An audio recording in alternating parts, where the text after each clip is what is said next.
তো বন্ধুরা কেমন আছো তোমরা সবাই? চলো আমাদের বাড়িতে ছোট্ট দুটো অতিথির সাথে দেখা করি। এখানেই বাসা করেছে দুটো পাখির বাচ্চা। তো একে নিয়ে যাই দেখে একটু, ওর মা নেই, ওর মা থাকলে অবশ্য নিতে পারতাম না, দেখি একটু নিয়ে গিয়ে একটু আদর করে নিয়ে আসি, পরে আবার রেখে দেব। তো কেমন লাগছে বন্ধুরা আমাদের এই নতুন অতিথিকে দেখতে, তোমরা কিন্তু বলো।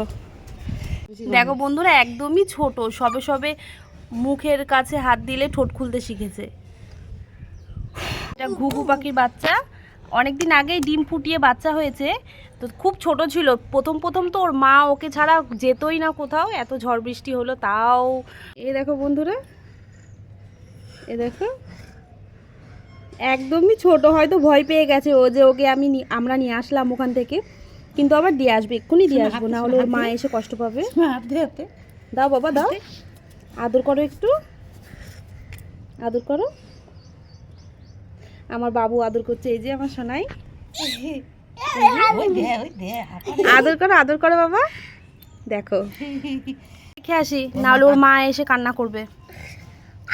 এই গাছের মধ্যে এ দেখো দিয়ে গেলাম, আমি দেখি। ওরা তো হয়তো ভয় পেয়ে গেছে, থাক, হয়তো আর কদিন থাকলে ওরা উঠতে শিখে যাবে, উড়ে হয়তো চলে যাবে। দেখেছো কেমন মুখের কাছে দিলেই, হাত দিলেই ও কামড়াতে আসছে। দাও বাবা দাও, কামড়াতে আসছে ভয়ে।